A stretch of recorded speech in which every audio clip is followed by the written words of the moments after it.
안녕하세요. 미래를 설계하라 경제 잡학사전 진행의 김혜주입니다. 오늘은 김소연, 소라영 두 분의 아나운서와 함께합니다. 안녕하세요. 안녕하세요. 네, 7월 20일 화요일 경제 잡학사전 시작해보도록 하겠습니다. 간밤의 미증시 상황부터 간략하게 짚어볼 텐데요. 간밤의 뉴욕 증시 3대 지수 이번 주 첫 거래일에 혼조세로 마감을 했습니다. 빅테크 실적 낙관론에 S&P 500, 나스닥 또 사상 최고치 행진을 이어가고 있는데요. S&P 500은 6,300선을 터치했고요. 나스닥은 6거래일 만에 사상 최고치를 기록했습니다. 미증시는 실적 시즌에 대한 기대를 반영하며 상승 출발했지만 비록 무역 분쟁에 대한 불안과 경기 선행 지수가 예상보다 부진하게 나왔죠. 경기 우려가 부각되었지만 그래도 실적 시즌에 대한 기대가 확산된 영향이 컸던 것으로 풀이됩니다. 여기에 베센트 재무장관을 무역 분쟁 관련해서 신속한 합의보다는 질 높은 합의가 중요하다라고 발언을 하면서 협상 기대감을 높이는 발언도 긍정적으로 작용했습니다. 그러나 장 후반에 고점에 대한 부담과 차익 실현 매물이 출회가 되면서 상승폭을 조금은 반납하는 흐름이 이어졌습니다. 23일에는 알파벳과 테슬라의 실적 발표가 있죠. 빅테크 기업들의 실적들도 주목해보면 좋겠습니다. 네, 이렇게 간략하게 미증시 상황 짚어봤고요. 이어서 저희는 좀 더 자세한 미증시 마감 상황 살펴보도록 하겠습니다. 소연 아나운서 전해주시죠. 네, 이날 빅테크 실적 발표를 앞두고 낙관론이 커지면서 투자 심리를 개선시켰지만 고점 부담감 속 차익 실현 매물 등이 출회되며 혼조세로 장을 마감했습니다. 다우지수 0.04% 하락한 반면 S&P 500 지수와 나스닥 지수 각각 0.14%, 0.38% 상승했습니다. 특히 S&P 500 지수 그리고 나스닥 지수는 오늘 사상 최고치를 재차 경신했던 하루였습니다. 글로벌 이슈 통해 자세한 내용 살펴보겠습니다. 2분기 실적 발표가 본격 시작된 가운데 주요 기업들의 깜짝 실적 발표가 이어지면서 이번 주부터 예정된 빅테크 실적에 대한 낙관론을 키우는 모습이었습니다. 지난주 대형은행들을 비롯해 주요 기업들이 대부분 시장 기대치를 웃도는 실적을 발표한 가운데 이날 최대 이동통신사 버라이즌도 시장 예상치를 웃도는 실적을 발표했습니다. 시장 조사업체 팩트셋에 따르면 이날까지 2분기 실적을 발표한 S&P 500 지수 구성기업 62곳 중 85% 이상이 시장 예상치를 웃도는 실적을 발표한 것으로 전해졌습니다. 실적 시즌 초반 호실적 발표가 이어지면서 나머지 기업들의 실적도 호조를 보일 것이라는 기대감이 커지고 있습니다.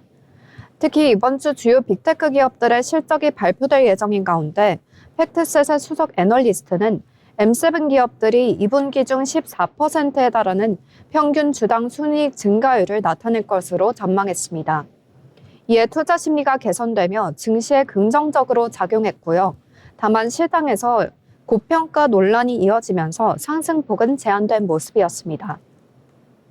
트럼프 행정부의 관세 불확실성은 지속되고 있습니다. 미 당국자들은 8월 1일 관세 협상 마감 시한으로 재확인하면서도 추가 협상에 대한 여지는 남기는 모습인데요.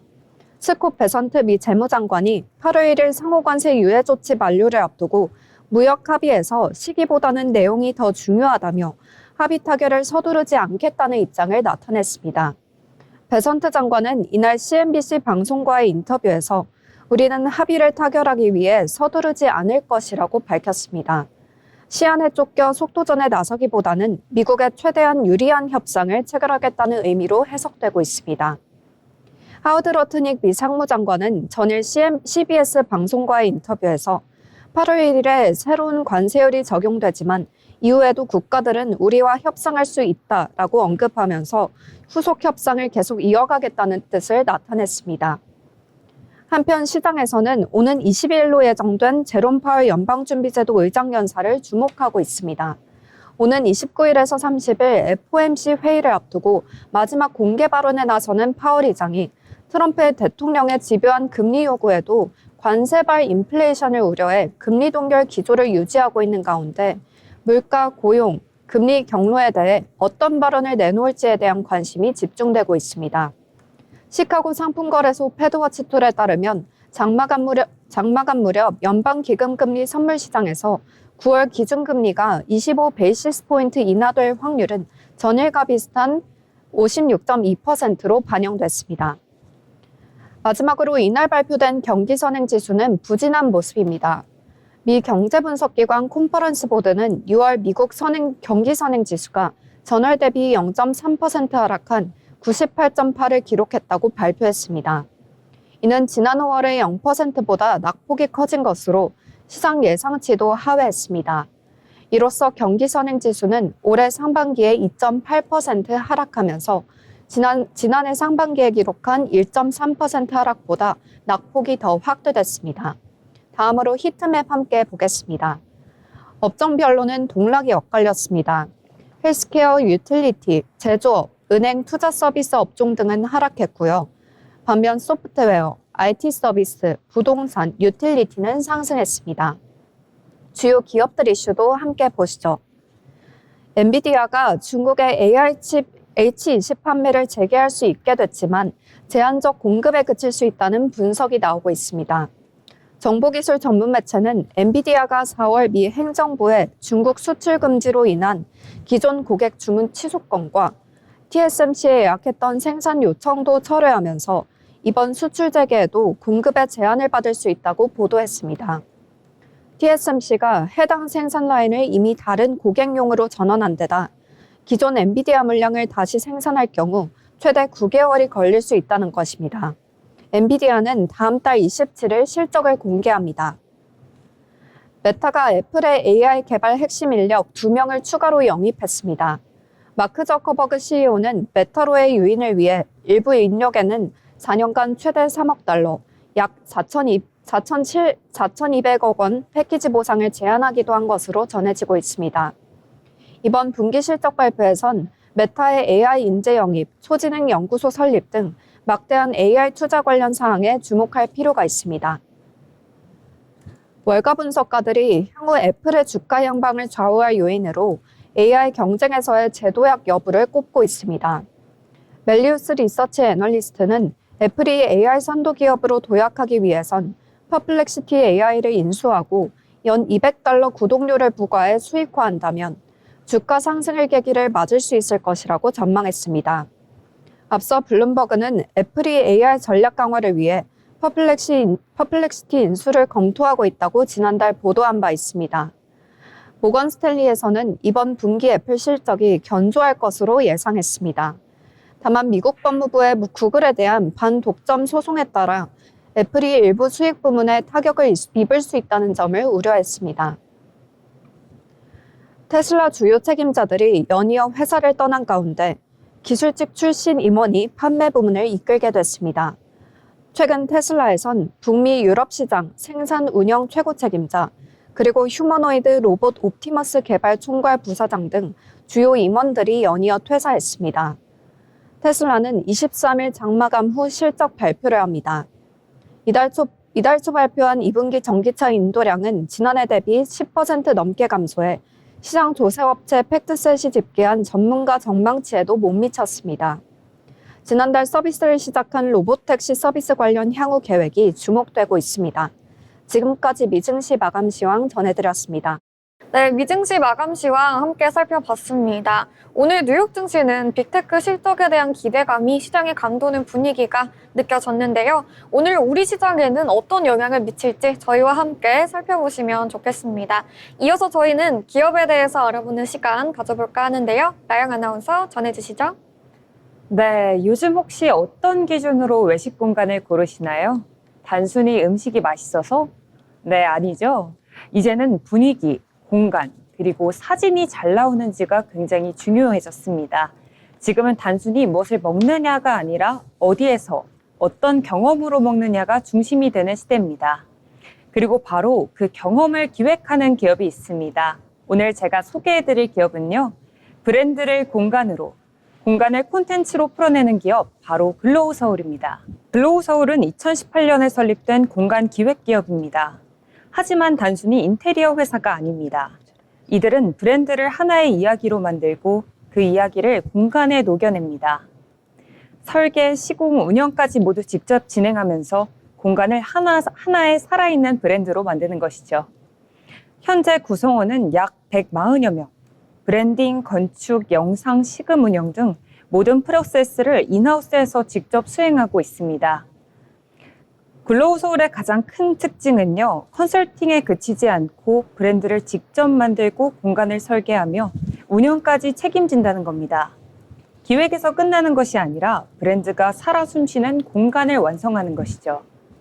그 안에는 하나의 메뉴부터 음악, 조명, 고객 동선, 심지어 SNS 콘텐츠까지 포함됩니다. 글로우 서울의 대표적인 공간 중 하나, 바로 글로우 성수인데요. 성수동 한복판에 위치한 이 공간은 카페와 베이커리, 다이닝 전시 팝업이 결합된 복합문화 공간입니다. 특징은 바로 이겁니다. 입점 브랜드가 계속해서 바뀐다는 점. 시즌마다 새로운 테마와 브랜드가 들어와서 방문할 때마다 새로운 경험을 제공할 수 있습니다. 두 번째 사례는 바로 오아시스 고메빌리지입니다. 시금, 휴식, 미디어 아트가 결합된 이 복합 공간은 글로우 서울이 만든 하루 체류형 F&B 공간입니다. 단순히 식사 장소가 아니라 브랜드의 세계관 안에서 하루를 보낼 수 있는 곳이 되는 겁니다. 글로우 서울은 국내에서의 성공에서 그치지 않고 글로벌 이렇게 시장으로도 영향을 넓히고 있습니다. 대표적인 예시는 싱가포르에 런칭한 베이커리 브랜드, 스탠다드 브랜드인데요. 해외에서도 한국적인 감성과 정교한 공간 경험을 그대로 전달하고 있습니다. 앞으로도 동남아, 중동, 북미 등 글로벌 도시들을 중심으로 K-브랜드 공간의 확장을 계획하고 있습니다. 네, 글로우 서울은 모든 작업을 외주 없이 직접 수행합니다. 브랜드 스토리 기획, 공간 디자인, 시공 운영, 콘텐츠 제작까지 하나의 세계관을 통합적으로 설계합니다. 이를 통해 고객은 공간을 방문하는 순간부터 하나의 브랜드 세계관 안으로 들어올 수 있게 됩니다. 이렇듯 이 기업의 핵심은 바로 소비자 중심의 경험 설계입니다. 음식 그 자체가 아니라 누구와 어떤 장소에서 어떤 분위기 속에서 경험하느냐를 중심으로 공간과 브랜드를 함께 설계합니다. 그래서 사람들이 이들의 공간에 가게 되면 먹는다가 아니라 체험한다라는 느낌을 받게 되는 겁니다. 지금 이 순간에도 글로우 서울이 만든 공간 안에서는 사람들이 사진을 찍고 이야기를 나누고 콘텐츠를 만들고 있습니다. 브랜드는 머무는 것이 아니라 경험되어야 한다. 이 한 문장을 실현하는 기업 바로 글로우 서울입니다. 이상 오늘의 기업 로그였습니다. 네, 글로우 서울에 대해서 함께 알아봤습니다. 이어서 저희는 오늘 신문에 나온 이슈들도 확인해 봐야겠죠? 소연 아나운서 전해주시죠. 네, 신문에서 발췌한 기사를 전해드리는 뉴스 브리핑 시간입니다.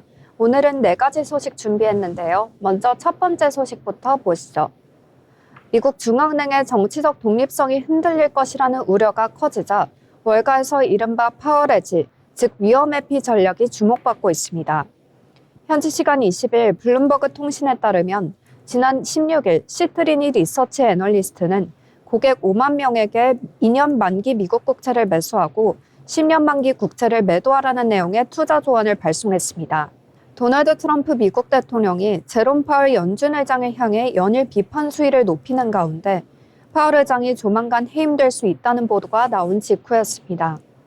새 의장이 임명되면 트럼프 대통령의 금리 인하 압박에 순응해 단기 금리가 낮아질 가능성이 있는 데다 연준의 독립성 훼손과 완화적 통화 정책에 대한 우려가 인플레이션 기대를 자극해 장기 금리를 끌어올릴 것이라는 판단에 섭니다. 인베스코 등 주요 투자기관은 달러 약세에 베팅하거나 단기와 장기 금리 차 확대에 따른 수익을 노리는 커브 스티프너 전략을 취하고 있습니다. 전문가들은 일반 국채와 인플레이션 연동 국채 간 수익률 상승에 베팅하라고 조언했습니다. 다음 소식입니다. 도널드 트럼프 미국 행정부가 트럼프 대통령과 일론 머스크 테슬라 최고 경영자 간 불화가 생긴 뒤 머스크가 운영하는 스페이스X를 정부 사업에서 배제하는 방안을 검토했지만 결국 두 손을 든 것으로 알려졌습니다. 스페이스X 없이는 국방부와 미국 항공우주국 사업이 제대로 돌아가기 힘들다고 판단한 것입니다. 트럼프 대통령과 머스크의 갈등이 오히려 스페이스X 위력을 재확인시켜줬다는 평가가 나오고 있습니다. 월스트리트 저널은 지난달 초 트럼프 대통령이 머스크와 공개적으로 설전을 벌인 이후 미국 행정부가 스페이스X와의 계약을 검토했다고 지난 19일 보도했습니다. 머스크는 트럼프 2기 출범 뒤 올해 5월까지 정부 효율부를 이끌었습니다. 이후 트럼프 대통령이 이른바 하나의 크고 아름다운 법안으로 불리는 감세안을 밀어붙이자 머스크는 재정 적자를 키울 수 있다며 원색적으로 비난했습니다. 이에 트럼프 대통령은 머스크가 소유한 회사와 연방 정부 간 계약을 철회할 수 있다고 위협했습니다. 월스트리트 저널 보도대로라면 트럼프 대통령은 실제 계약 철회를 시도했습니다. 검토 목적은 수십억 달러 규모 계약에서 낭비 요인을 찾는 것이었습니다. 백악관은 이번 계약 검토가 머스크 회사뿐만 아니라 수익성 높은 연방 계약을 체결한 다양한 기업을 대상으로 했다고 밝혔습니다. 나사를 포함해 5곳 이상의 다른 연방기관에도 비슷한 요청이 전달됐습니다. 이들 기관은 스페이스X 계약 금액, 경쟁사 대체 가능 여부 등을 평가하는 형식으로 응답해야 했습니다. 하지만 검토에 관여한 공무원들은 대부분의 계약이 국방부와 나사의 핵심적이라고 판단해 해지할 수 없다는 결론을 지었습니다. 월스트리트 저널은 이와 관련해 스페이스X는 세계 최고 수준의 로켓 발사체 기업이며 주요 위성 인터넷 제공자 지위를 공고히 했음을 보여준다고 평가했습니다. 미국 정부는 저궤도 위성 인터넷, 로켓 발사체, 유인 우주선 등에서 스페이스X에 상당히 의존하고 있습니다. 일각에선 스페이스X가 정부 사업을 수주하는 기업이 아니라 정부의 전략적 파트너 지위에 올랐다고 보고 있습니다. 대표적인 것이 세계 최초 재사용 로켓 팰컨 9입니다. 스페이스X는 로켓을 수직 착륙시켜 여러 번 사용함으로써 발사 비용을 대폭 절감했습니다. 나사, 미국 국방부, 민간 위성 사업자들이 스페이스X를 선호하는 핵심 이유 중 하나입니다. 트럼프 대통령과 머스크 간 갈등에도 스페이스X는 올해 들어 정부 계약을 계속해서 따내고 있습니다. 4월엔 미국 국방부의 국가안보 발사 임무 28건을 체결했습니다. 금액 기준 59억 달러 규모로 미국 국방부 계약에서 최대 수혜 기업이 됐습니다. 도널드 트럼프 미국 대통령과 시진핑 중국 국가주석이 올해 10월 말 경주에서 열리는 아시아 태평 경제협력체 정상회의를 전후로 만날 가능성이 크다고 보도했습니다. 보도에 따르면 트럼프 대통령이 에이펙 정상회의에 참석하기 전에 중국을 먼저 방문할 수 있고 에이펙 행사 기간에 시 주석과 별도의 정상회담을 할 수도 있는 것으로 전해졌습니다. 미중 정상회담이 가시화되는 가운데 트럼프 행정부가 중국에 대한 공격적인 조치를 보류하고 유화적인 관계 구축에 나설 것이라는 관측이 미국 언론에서 제기돼 주목되고 있습니다. 엔비디아의 저사양 인공지능 반도체 H20을 중국에 다시 수출할 수 있도록 한 조치가 트럼프 행정부의 대중 정책 전환을 보여준다는 설명입니다. 이 가운데 트럼프 행정부는 다음 달 1일로 예정된 상호 관세 부과 유예 종료를 앞두고 한국, 일본, 유럽연합 등 동맹국에 대한 압박을 지속하고 있어 트럼프 대통령의 관세 정책은 동맹국만 때리는 형국으로 변질되고 있습니다. 트럼프 대통령은 취임 초부터 중국과의 무역 관계 재편을 위해 징벌적 관세를 부과하는 등 압박에 나섰지만 이제는 중국에 대한 유화적인 정책을 취하는 방향으로 선회했다고 뉴욕타임스가 전했습니다. 뉴욕타임스는 트럼프 행정부 관계자를 인용해 트럼프 행정부가 중국에 대한 더 공격적인 조치를 보류하고 중국이 긍정적으로 받아들일 수 있는 조치를 추진하고 있다고 소개했습니다.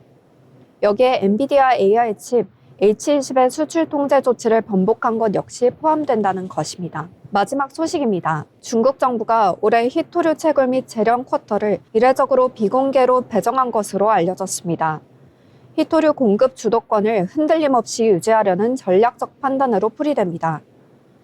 21일 로이터 통신은 여러 소식통을 인용해 중국 당국이 지난달 첫 쿼터를 조용히 배포했으며 보안상 이유로 구체적 물량을 외부에 공개하지 말라고 지시했다고 보도했습니다. 중국은 2006년부터 쿼터제를 도입해 히토류 산업을 구조조정하고 생산량 통제권을 강화해왔습니다. 쿼터는 통상 연 2회 국유기업에 배정되며 과거 4년간 산업정보화부가 1분기 공식 웹사이트를 통해 발표해왔습니다. 그러나 올해는 발급 시점이 늦춰지고 발표 자체도 생략됐습니다. 지난해 중국은 채굴 쿼터로 총 27만 톤, 재련 분리 쿼터로 25만 4천 톤을 배정했습니다. 이는 전년 대비 각각 5.9%, 4.2% 늘어난 수치지만 공급 증가율은 2023년 21.4%에서 5.9%로 크게 둔화했습니다.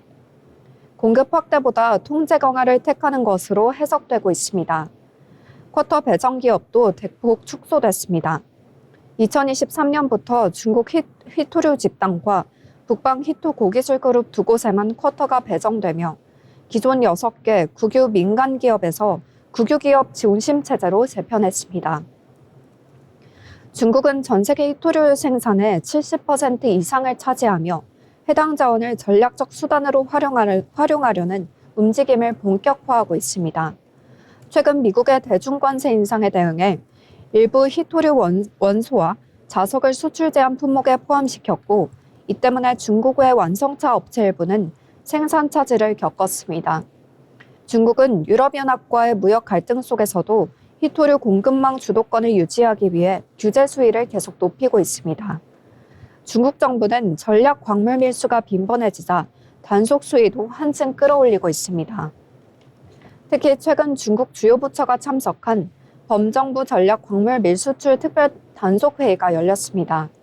이 회의에서는 그간 단속 성과를 점검하고 밀수 실태를 분석한 뒤 특별 단속을 재추진하기로 했었습니다. 특히 이번 회의에서는 허위 신고, 제3국 경유 등 수법이 갈수록 교묘해지고 있다며 철저한 대응 방침이 필요한 것으로 논의됐습니다. 이상으로 뉴스 브리핑을 마칩니다. 네, 오늘 나온 다양한 뉴스들 하나하나 전해주셨습니다. 여러 이슈들 참고하시면서 저희와 함께 투자에 참고해보시면 좋겠습니다. 저희는 잠시 후에 아나운서들의 주식수다 돈의 맛으로 돌아오도록 하겠습니다. 미래를 설계하라 경제 잡학사전에 그 해답이 있습니다. 아울러 본 방송에서 제공하는 정보는 투자 판단에 대한 조언일 뿐 해당 종목의 가치, 상승 또는 하락을 보장하지 않습니다.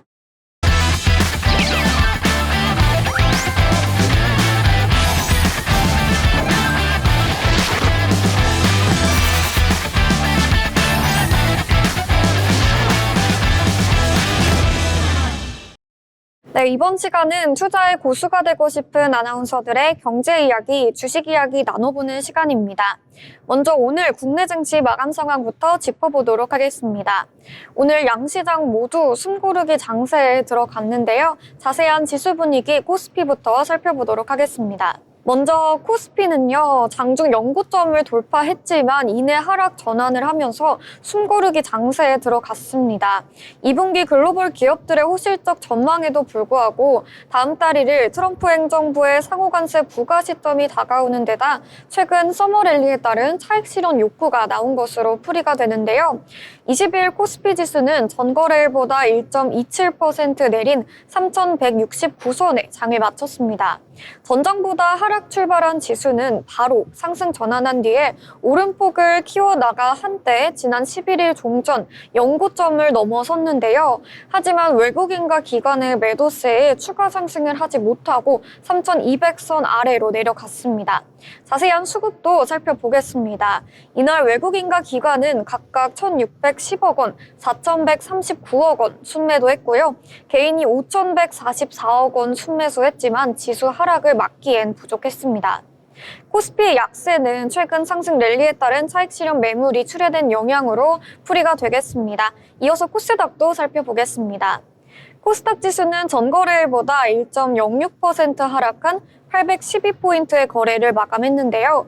외국인과 기관의 순매도세가 지수 하락에 영향을 미쳤습니다. 낙폭을 키우면서 마감하는 모습 나타났습니다. 자세한 수급 상황 살펴보시면요. 외국인과 기관이 각각 413억 원, 1,447억 원을 팔았고요. 개인이 홀로 1,824억 원 담아내는 모습이 나타났습니다.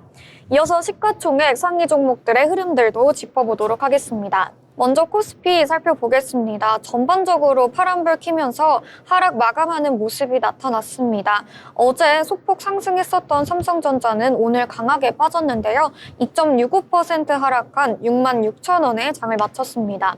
반면에 2차 전지는 조금 힘을 써주는 모습이 나타났는데요. LG 에너지솔루션이 0.76% 힘써주면서 33만 3,500원에 거래를 마쳤습니다. 삼성 바이오로직스도 소폭 올랐는데요. 0.29% 올라줬고요. 하나 에어로스페이스도 하락장에서 소폭 올라주는 모습이 포착이 됐습니다. 이어서 코스닥도 살펴보겠습니다. 코스닥 역시 전반적으로 하락하는 모습인데요. 니가캠 바이오만이 조금 빨간불 켜면서 힘써주는 모습입니다. 0.42% 상승한 14만 4천원에 종가 형성했습니다. 알테오제는 1.45% 낙폭을 보여주면서 47만 6천원에 거래를 마쳤고요. 2차 전지주인 에코프로, BM 에코프로도 둘 다 모두 일제히 3% 가까이 빠졌습니다. 네, 이렇게 시총 상위 종목의 흐름도 짚어봤습니다.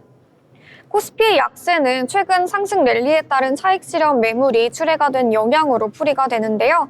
또한 미국 빅테크 기업들의 호실적 전망에도 트럼프 행정부의 상호 관세 부과 시기가 다가오면서 수심이 위축된 것으로 풀이가 되고 있습니다. 지금까지 마감 상황 살펴봤습니다. 이어서 저희는 오늘 장에서 주목해볼 만한 종목들, 특징적인 종목들 함께 이야기 나눠보려고 하는데요. 먼저 첫 번째 특징주입니다. 소연 아나운서 전해주시죠. 네, 첫 번째로 살펴볼 국내 증시 특징주는 LG유플러스입니다. LG유플러스가 1,000억 원 규모의 자사주 소각 소식에 52주 신고가를 경신했습니다. 주가는 장중 15,320원까지 오르며 52주 최고가를 새로 썼는데요. 이후 차익 실현 매물로 오름폭을 좁히는 모습이었습니다. LG유플러스는 다음 달 5일 자기 주식 678만 3,006주를 주당 5,000원에 소각하기로 결정했다고 공시했습니다. 이는 2021년에 매입한 자사주 전량으로 전체 발행 주식 대비 1.55% 규모입니다. LG유플러스는 이와 함께 주당 250원씩 총 1,074억 5,708만 8천원 규모의 중간 배당도 공시했습니다. 시가 배당률은 1.7%입니다. 배당 기준일은 다음 달 5일이며 같은 달 20일 지급될 예정입니다.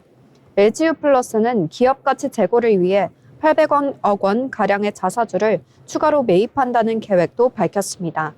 차트 함께 살펴보시면요. LG유플러스 장 마감 기준으로 1.34% 오른 15,120원에 오늘장 거래 마무리했습니다. 네, LG유플러스 오늘 시장에서 뜨거운 모습이 나타났는데요. LG유플러스는 오늘 주주 환원 강화에 대한 시장의 긍정적인 반응을 그대로 보여줬습니다. 1,000억 원 규모의 자사주 소각 계획을 발표하자마자 투자 심리가 확 달아오르면서 주가는 52주 신고가를 경신했는데요. 이번 조치는 단기적인 호재를 넘어서서 주주 가치를 높이겠다는 경영진의 강한 의지를 보여주는 신호로 받아들여지고 있습니다.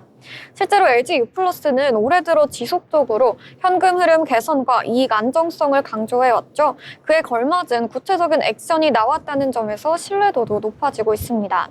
특히 통신 3사 중에서는 상대적으로 저평가됐던 LG유플러스가 이번 기회를 계기로 재평가 받을 수 있다는 기대감도 커지고 있습니다. 당분간은 배당, 자사주 소각 등 주주 친화 이슈에 민감하게 움직일 수 있는 종목군으로 투자자들의 관심이 계속해서 집중될 것으로 보입니다. 네, 이렇게 LG유플러스 관련 특징주 살펴봤고요. 이어서 제가 가져온 소식은 전력기기 관련주의 흐름입니다. 정부가 전력망 확충과 노후 설비 교체를 골자로 하는 대규모 배전망 투자 계획을 발표하면서 오늘 시장에선 관련 전력기기주들이 강세를 보였는데요. 이번에 발표된 내용에 따르면 정부는 2038년까지 약 40조 원 규모의 배전망 투자 계획을 추진하게 됩니다. 이는 재생에너지 확대에 따라서 송배전 효율 개선이 시급해졌기 때문인데요. 오늘 시장에서는 부품 관련 기업들이 수혜 기대감의 상승세를 보였고요. 일부 종목은 장중 10% 올라주면서 거래량도 크게 늘어난 점이 확인이 됐습니다. 여기에 최근 글로벌 기후위기 대응 강화와 원전과 신재생 조합 확장 기조도 맞물리면서 전력기기 업종 전반에 대한 펀더멘털 재평가 흐름도 이어질 가능성이 높다는 평가가 나오고 있습니다. 앞으로 전력 수요 증가와 배전 효율 극대화가 주요 과제로 떠오른 만큼 기술력 있는 전력기기 업체들의 실전 개선 가능성도 꾸준히 언급될 것으로 보입니다. 네, 이렇게 전력기기 관련주 소식 함께 살펴봤고요. 이어서 저희는 다음 특징주로 넘어가 보도록 하겠습니다. 어제도 이야기 나눴던 만큼 시장에서 뜨거운 이슈죠. 리튬 관련주 준비해 주셨네요. 네, 리튬 관련주 준비했는데요. 리튬 가격이 반등하면서 관련주가 일제히 급등세를 보였습니다. 특히 포스코 엠텍은 리튬 광산 감산 소식에 힘입어 시장 주목을 받고 있습니다. 이 같은 강세는 중국 대형 리튬 채굴업체 장거광업이 칭하이성 내 광산에서 지방정부의 지시로 리튬 생산을 중단한 데 따른 것으로 풀이됩니다. 장거광업은 세계 5대 리튬 공급업체 중 하나로 생산 중단 소식은 글로벌 리튬 공급 축소를 우려를 자극했습니다. 이에 따라 리튬 가격 반등 기대감이 확대되고 전기차 배터리 핵심 원료인 만큼 2차 전지 관련주의 실적 개선 가능성도 부각되고 있습니다. 리튬 수혜 기대감은 포스코 엠텍의 지배회사인 포스코가 칠레 안디노스 리튬 염호 개발 사업에 참여하고 있다는 점에서 더욱 부각됩니다. 다만 포스코 엠텍은 직접적인 리튬 사업은 영위하지 않고 있습니다. 차트 함께 살펴보시면요. 포스코 엠텍 전일 대비 6.69% 급등한 14,040원의 거래를 마무리했습니다. 네, 포스코 엠텍이 리튬 가격 급등에 따라서 오늘 시장에도 강한 흐름 보여주는 모습이 나타났습니다. 최근에 리튬 가격이 반등을 하면서 리튬 관련주들이 전반적으로 동반 강세를 보이는 모습이 나타나고 있는데요. 특히 중국에서 전기차 생산량이 다시 증가세로 돌아섰다는 소식과 함께 미국의 공급망 강화 정책이 맞물리면서 리튬 수요에 대한 기대가 다시 살아난 모습입니다. 시장에서는 리튬 정제 및 가공 관련 기업들이 일제히 상승세를 탔고요. 일부 종목은 급등 흐름도 연출이 됐습니다. 특히 리튬은 전기차 배터리 산업의 핵심 원재료인 만큼 가격 반등이 단기적인 조정이 아니라 추세 전환 신호로 해석이 된다면 앞으로도 관련주에 대한 매수세가 계속해서 이어질 가능성이 높겠습니다. 다만 급등한 만큼 단기 변동성에는 주의하셔야겠고요. 이어서 저희는 다음 특징주 살펴보겠습니다. 반도체 관련주로 준비해봤는데요. 반도체 대장주죠. SK하이닉스가 강한 상승 흐름 보여주고 있습니다. 2분기 영업이익이 9조 원에 달할 것이라는 전망이 나오면서 실력 기대감이 주가에 빠르게 반영되고 있는 모습인데요. 요즘 시장을 이끄는 키워드죠. 바로 HBM, 고대 역폭 메모리입니다. AI 서버용 고성능 메모리 수요가 폭발적으로 늘어나면서 SK하이닉스는 HBM 양산을 선도하고 있고요. 고객사인 엔비디아로부터 단독 공급 파트너로 사실상 인정받는 분위기라고 볼 수 있겠습니다. 오늘은 관련 업계에서 하반기부터는 HBM의 가격 인상 가능성도 있다라는 분석도 나와주면서 추가 이익 확대 기대감이 주가에 나타났습니다.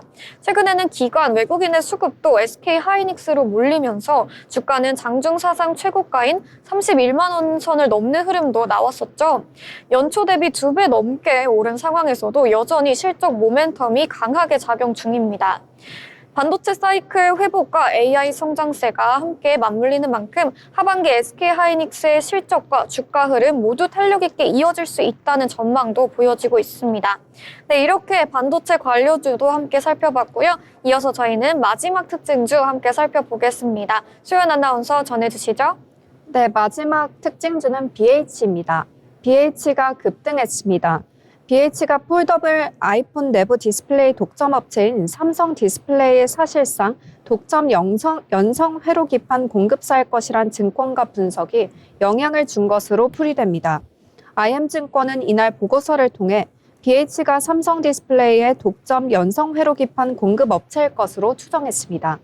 또한 투자 의견은 매수를 유지했습니다. BH의 올해 매출은 1조 7,400억 원, 영업이익은 310억 원으로 각각 전년 대비 소폭 감소가 예상되지만 내년엔 매출 2조 원, 영업이익 1,007억 원으로 대폭 반등할 것으로 전망됩니다. 2027년에는 영업이익이 1,350억 원에 이를 것으로 내다봤습니다. 차트 함께 살펴보시면요. BH 전거래일 대비 19.47% 오른 16,630원에 거래를 마무리했습니다. 네, BH 오늘 시장에서 눈에 띄는 종목 중에 하나였죠. BH가 폴더블 아이폰 관련 부품 공급사로 주목을 받으면서 주가가 급등세를 보였습니다. 애플의 내년 하반기 폴더블폰 출시 가능성이 다시 한번 부각이 되면서 디스플레이용 FPCB를 공급하는 BH가 핵심 수혜주로 떠오른 건데요. 특히 BH는 삼성 디스플레이와 긴밀하게 협력하고 있는 만큼 애플의 폴더블 디스플레이 공급사로 삼성 디스플레이가 유력시되는 상황에서는 2차 수혜주로서 기대감이 높아지고 있는 흐름입니다. 여기에 최근에 베트남 생산 라인 증설 소식도 전해졌고요. 하반기부터 본격적인 부품 납품 가능성이 언급이 되면서 단기 수급뿐 아니라 중장기 성장성에 대한 기대감도 함께 반영이 되고 있습니다. 당분간은 폴더블폰 출시 일정이나 애플의 행보에 따라 이와 관련된 부품주들의 움직임 계속해서 지켜보시면 좋겠습니다. 네, 이렇게 애플의 폴더블폰 관련 주들 소식들 전해드렸고요. 이렇게 5가지 종목 정리해봤습니다. 저희와 함께하면서 계속해서 투자에 참고해보시면 좋겠습니다. 이어서 저희는 인물에 대해 알아볼 시간인데요. 라영 아나운서 전해주시죠. 네, 시대의 고정관념에 질문을 던지고 불편함조차 하나의 메시지로 만든 디자이너. 그녀는 말했습니다. 나는 익숙함보다 불편함을 주는 사람이 되고 싶다. 가죽 재킷, 그리고 찢어진 티셔츠, 거리의 분노를 패션 위에 올린 인물. 반항을 스타일로 바꿨고 스타일을 하나의 운동으로 만들었습니다. 오늘 소개해드릴 인물은요, 바로 펑크의 아이콘이자 시대의 반항자, 바로 비비안 웨스트우드입니다. 1941년 영국 채셔주 비비안 웨스트우드는 제2차 세계대전 중 태어나 전후의 산업도시 더비셔에서 성장했습니다. 어릴 때부터 주어진 현실에 대한 질문이 많았고 노동계층의 삶 속에서 불평등에 대한 감각을 키워왔습니다. 20살 무렵엔 초등학교 교사로 일했고 한 번의 결혼과 한 번의 이혼을 겪으며 삶의 방향에 대해 다시 한번 고민하게 됐습니다. 그리고 곧 그녀는 런던으로 떠나는데요. 그곳에서 만난 말콤 맥라렌, 훗날 섹스피스톨즈의 매니저가 되는 인물은 비비안 웨스트우드의 삶을 새로운 궤도로 이끌게 됩니다. 네, 1971년 이렇게 런던 킹스로드에서 이렇게 비비안 웨스트우드와 말콤 맥라렌은 하나의 실험적인 매장을 열게 됩니다. 이 매장은 시기마다 콘셉트를 바꾸고 그리고 사회의 금기와 규범을 정면으로 다뤘고 그중 특히 강렬한 명칭으로 운영되던 시기에는 펑크 스타일의 기원으로 평가받고 있습니다. 찢어진 티셔츠, 안전핀, 과격한 문구와 프린트. 그녀는 기존의 옷의 개념을 해체하고 그 자리에 분노와 저항을 입혔습니다. 그들의 매장은 단순한 상점이 아니라 펑크의 정신이 자라고 퍼져나간 문화의 진원지였습니다. 네, 1981년 비비안 웨스트우드는 런던에서 자신의 첫 번째 컬렉션이죠. 바로 파이레이트를 선보이면서 하이 패션 무대에 등장합니다.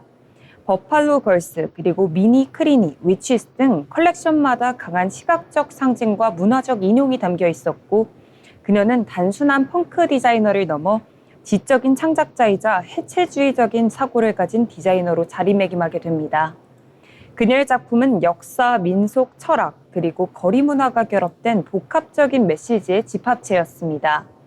이후 수년간 웨스트우드는 패션계의 질서에 도전하면서도 그 중심 안에서 계속해서 질문을 던진 인물로 평가받습니다. 1990년대 이후 웨스트우드는 디자이너를 넘어 그리고 사회운동가로서의 면모까지 분명히 하기 시작합니다. 환경운동, 반전 캠페인, 반패스트 패션 선언, 그리고 왕실과 기득권에 대한 공개적인 비판까지 2006년 영국 여왕으로부터 대임자기를 받게 되지만 그 시상식에서는 일부러 속이 비치는 옷을 입고 등장해 비판받아야 할 권리도 권위도 존재한다는 상징적인 메시지를 남깁니다. 패션은 그녀에게 장식이 아니라 정치적이고 또 철학적인 언어였습니다. 그녀는 좋은 디자인은 책임 있는 메시지를 담아야 한다고 말합니다. 말이 아닌 옷으로 세상과 대화한 디자이너, 그것이 바로 비비안 웨스트우드였습니다. 2022년 비비안 웨스트우드는 세상을 떠났습니다. 하지만 그녀가 남긴 메시지는 여전히 세상에 이어지고 있습니다. 우리는 왜 이 옷을 입는가? 그리고 또 우리는 어떤 사회를 입고 있는가? 그녀는 옷으로 질문했고 행동으로 답했습니다. 기성의 아름다움보다 불편한 진실을 택했던 디자이너. 질서를 지키기보다는 경계 넘는 길을 택했던 사람. 지금까지 인물로그 비비안 웨스트우드였습니다. 네, 인물로그 비비안 웨스트우드에 대해서 함께 알아봤습니다. 이어서 저희는 투자에 도움이 될 만한 리포트 전해드리려고 하는데요. 소연 아나운서 전해주시죠. 네, 증권사 리포트를 알기 쉽게 정리해드리는 투자 리포트 시간입니다. 오늘은 DS투자증권의 달러 반등과 PPI라는 경제 분석 리포트를 가져왔는데요. 리포트 내용 함께 살펴보겠습니다. 트럼프 해방의 날 관세 발표 이후 환율과 미국 국채 움직임이 바뀌었습니다. 코로나 이후로는 미국 장기채 금리가 상승하면 달러도 반등하는 모습을 보여왔습니다. 하지만 해방의 날 이후 미국채 약세에도 오히려 달러는 약세 흐름을 보였습니다. 달러 표기 자산 선호가 줄고 비미국 지역 증시의 상대 성과가 좋았습니다. 하지만 6월부터 미국채 금리와 달러 다시 같은 방향으로 움직이기 시작했습니다. 동시에 미국 증시의 성과도 개선되기 시작했는데요. 6월 이후 신정부 정책 기대감으로 상승세가 가팔랐던 한국과 TSMC가 이끈 대망 증시를 제외하면 미국 증시보다 성과가 더 좋았던 지역은 없었습니다. 비미국 지역의 아웃퍼폼은 이렇게 끝나가고 있습니다. 달러 반등과 동시에 미국 자산에 대한 수요가 지속되고 있음을 확인할 수 있는데요. 달러 지수가 95포인트 아래로 내려갈 가능성은 제한될 가능성이 높습니다. 달러의 약세 폭이 생각보다 크지 않을 수 있다는 의미입니다. 이는 미국의 절대적으로 낮지 않은 경제 성장률, M7 기업들의 양호한 실적 성장, 그리고 연준의 충분한 정책 여력 등이 달러 강세를 지지하기 때문입니다. 결론적으로는 2010년대보다는 높은 달러 지수 레벨이 정당화된다는 판단입니다. 미국의 경기 둔화 혹은 침체를 확인하기 전까지 달러는 하방이 막혀있는 모습을 보이며 미국 자산 수요 또한 크게 줄지 않을 것으로 전망되고 있습니다. 6월 생산자 물가지수 PPI는 전월 대비 0%로 큰 변화가 없었습니다. PPI가 낮게 나온 이유는 서비스 PPI의 낮은 상승률 때문입니다. PPI는 전체적으로 재화 30%, 서비스 70%로 구성되어 있는데요. 즉 서비스 가격이 거의 오르지 않았기 때문에 전체 PPI가 낮게 유지됐습니다. 관세의 영향을 상대적으로 더 빠르게 받는 재화 PPI는 오름세를 지속하고 있습니다. 이는 관세의 영향이 실제로 반영되고 있다는 증거로 볼 수 있는데요.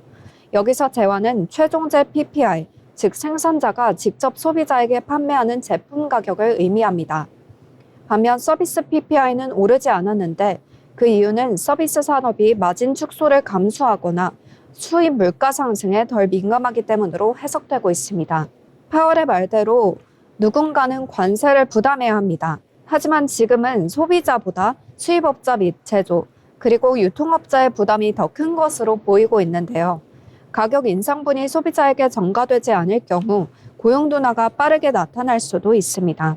이미 고용시장은 빠르게 식어가는 중이기도 합니다. 하지만 시간은 미국의 편입니다. 중국 같은 디플레 국가에서의 재화 수출이 지속되는 가운데 적절한 인플레이션이 유지되며 명목 임금이 현재 수준의 상승폭을 유지한다면 관세로 인한 소비자 효용 손실은 줄어들 수도 있습니다.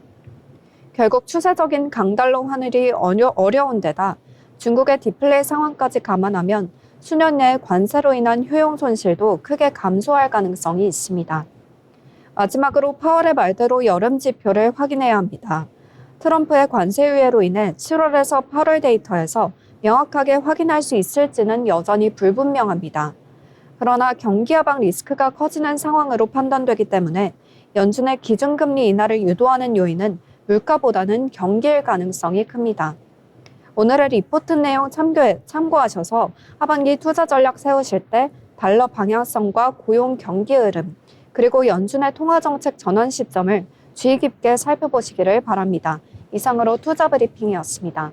네, 리포트 브리핑 살펴봤습니다. 오늘 시장 정리해볼까 하는데요. 양시장 모두 계속해서 상승세를 이어가지 못하고 피로감에 동반으로 하락했습니다. 아무래도 계속해서 올라줬기 때문에 차익 실현 매물이 출회됐다라고 생각해볼 수 있겠는데요. 오늘 코스피는 장중에 연고점을 돌파했지만 그 이후에 바로 단기적인 차익 실현에 나서면서 외국인과 기관의 매도세에 하락 전환했습니다. 대부분의 업종들도 하락을 했고요. 최근 상승세를 주도했었던 반도체주들, 방산주들도 역시나 차익 실현 매물이 출회가 되면서 약세로 마감을 했습니다. 이렇게 트럼프 대통령의 금리 인하 압박이 강화되는 가운데 오늘 밤 예정된 파월 연준 의장의 연설에 시장의 관심이 쏠리고 있는데요. FOMC를 앞둔 마지막 공식 발언인 만큼 금리 경로에 대한 언급이 있을지 주목해 보시면 좋겠습니다. 네, 이어서 저희는 오늘장 한 줄평 시간으로 돌아오도록 하겠습니다. 아울러 본 방송에서 제공하는 정보는 투자 판단에 대한 조언일 뿐 해당 종목의 가치, 상승 또는 하락을 보장하지 않습니다.